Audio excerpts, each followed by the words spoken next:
प्रिय मित्रों, राधे राधे, जय श्री कृष्ण। मैं अजय सोलंकी, एस्ट्रो एडवाइजर व फ्लूटिस्ट। आज के ज्योतिष एपिसोड में अपने एस्ट्रो चैनल में आपका हार्दिक स्वागत करता हूं। आज के ज्योतिष एपिसोड में मैं आपको बतलाने जा रहा हूं वर्ष 2026 का मार्च माह मीन राशि के जातक जातिकाओं के लिए कैसा रहेगा। मीन राशि के जातक जातिकाओं के शत्रु सक्रिय होंगे, षड्यंत्र रचेंगे, लेकिन शत्रु आपके सामने टिक नहीं पाएंगे। उनके षड्यंत्र सब विफल हो जाएंगे। आप शत्रु हंता यानी एनिमी हंटर कहलाएंगे। जो जातक जातिकाएं रोगों से पीड़ित हैं, विशेषकर किडनी, लीवर, इंटेस्टाइन, आँख और दांत के रोगों से उनको निजात मिलने की संभावना है या उनके रोगों की तीव्रता में बहुत कमी आ जाएगी। रुका हुआ अटका हुआ पैसा वापस होगा। विशेषकर जो सरकारी ठेकेदार हैं, सरकार के पास जिनका पैसा फंसा हुआ है, उस पैसे की प्राप्ति हो सकती है, वापसी हो सकती है। और जो जातक जातिकाएं प्रतियोगी परीक्षाओं में बैठ रहे हैं, उनको भारी सफलता मिल सकती है और सरकारी नौकरी मिलने के भी योग हैं। जो जातक जातिकाएं बेरोजगार हैं, इसका कारण है सूर्य देव षष्टम, जो कि कुंडली का शुभ भाव होता है, रोग ऋण शत्रुओं का भाव होता है, प्रतियोगी परीक्षाओं आदि बातों का और बहुत सी बातों का भाव कहलाता है। इस भाव के स्वामी, अशुभ भाव के स्वामी होकर के दूसरे अशुभ भाव द्वादश भाव में विराजमान हैं।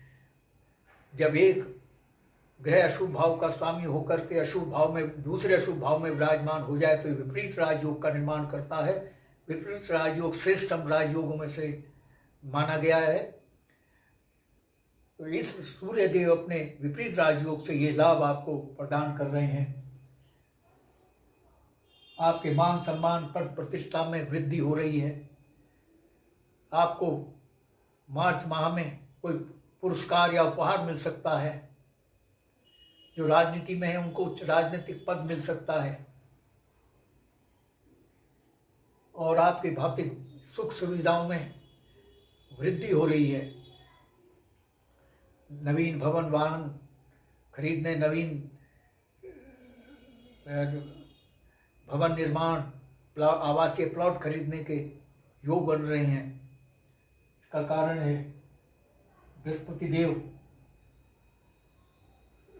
लग्न स्वामी हैं। लग्न स्वामी होकर के चतुर्थ भाव में विराजमान है और चतुर्थ भाव भौतिक सुख सुविधाओं का भाव कहलाता है। जब लग्न स्वामी जिस भाव में विराजमान हो जाए, उस भाव के शुभ फलों में वृद्धि करता है। आपकी माता के स्वास्थ्य में वृद्धि हो रही है। जो लोग हृदय रोग से पीड़ित हैं, उनको निजात, राहत मिल सकती है या उस रोग से निजात मिल सकती है। लेकिन भाग्य से उम्मीद ना रखें। इसका कारण है भाग्य भाव के स्वामी, जो तात्कालिक स्वामी हैं, मंगल देव, वो सूर्य देव से अस्त अवस्था में हैं। पारिवारिक सुख में कमी आ सकती है।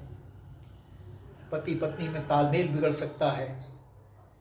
जो जातक जातिकाएं विवाह योग्य हैं, उनके विवाह में बाधाएं आ सकती हैं।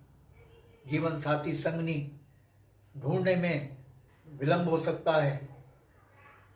बाधाएं, उनको मनचाहा जीवन साथी संगनी पाने में बाधाएं, रुकावटें आ सकती हैं। और जो जातक जातिकाएं बिजनेसमैन हैं, उनको उनके बिजनेस में गिरावट, मुनाफे में कमी आने के संकेत मिल रहे हैं। बिजनेस पार्टनर धोखा दे सकता है। बिजनेस पार्टनर से सावधान रहें। इसका कारण है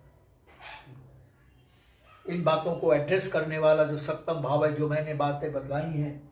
सप्तम भाव के तात्कालिक स्वामी बुध देव अशुभ भाव में विराजमान हैं और सूर्य देव से अस्त अवस्था में भी हैं। वाणी पर आप नियंत्रण रखें। वाणी आपकी कटु हो सकती है। कटु वाणी से आपके काम बिगड़ सकते हैं। परिवार के सदस्यों से संबंध बिगड़ सकते हैं।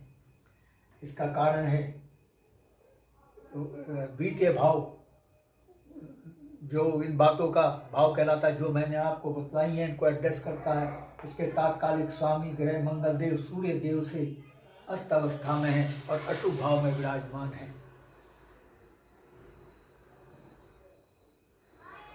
आपकी आय में कमी आने के संकेत हैं और बचत में भी कमी आने के संकेत हैं।